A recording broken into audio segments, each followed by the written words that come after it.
Food insecurity means not having the financial resources to access a nutritious and balanced diet. The types of questions that we ask students on our campus to evaluate food insecurity, which are based off of the USDA modules, are things like, how often were you worried that your paycheck would run out before you got money to buy more food? And how often did you skip meals because you didn't have money to buy food? So for the average student, food insecurity might actually just mean eating ramen and pizza for an entire week, just to save on some money. They might not consider themselves food insecure, but the fact that they're not being able to have that access to fresh produce and meals does make them food insecure. One of the biggest misconceptions that I've run into around student food insecurity is that college students have always been eating ramen. It's normal for college students to be food insecure.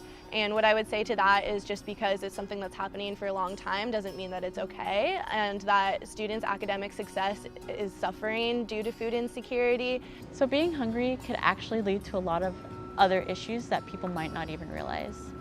This includes mental wellness, physical wellness, even academic success. Food insecurity is something that many UCSB students face. In a recent survey, we found that 42% of UC students are food insecure, with 48% of UC undergraduates being food insecure. That's broken down into 23% of students who experience low food security, meaning they don't have the resources to access a nutritious diet, and 19% of UC students face very low food security, meaning that they're actually skipping meals due to lack of resources.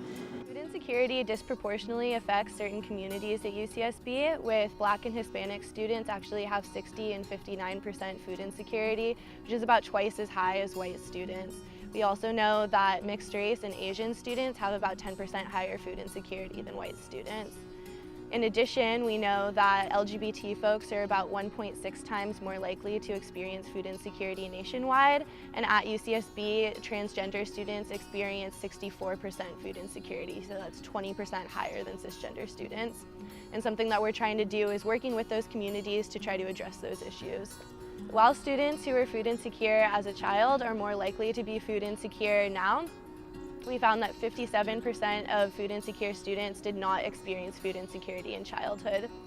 So what that tells us is a significant number of students are becoming food insecure once they get to the UC, and that could be caused by a variety of different issues, whether it be the new expenses of attending university, being in a new environment, not having the budgeting skills that they need to be cooking meals on their own. That's something that we're hoping to look into more.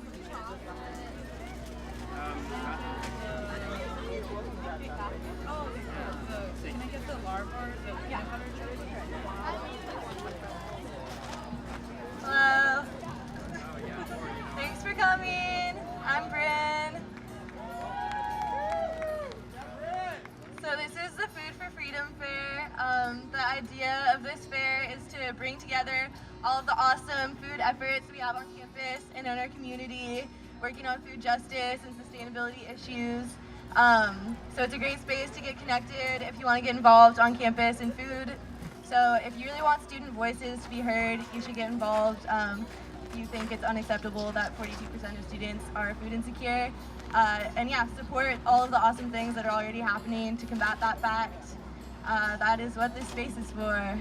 So thank you for coming.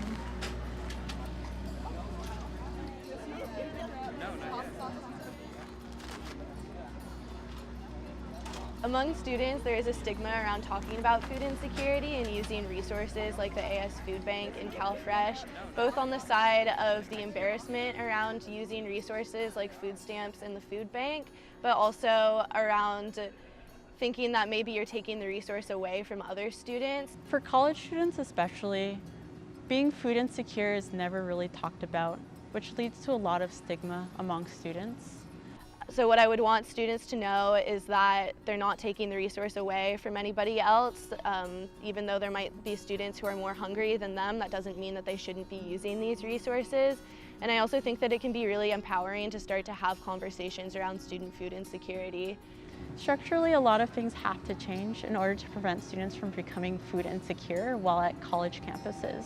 UCSB is no different. I want UCSB administration to know that student basic needs are not being met and that the livelihood of our students is suffering, as well as their academic success is suffering. I want administration to know that student food insecurity should be at the forefront of the financial decisions that they're making, and that student food insecurity is a financial issue that's not going to be solved without addressing the root causes of food insecurity.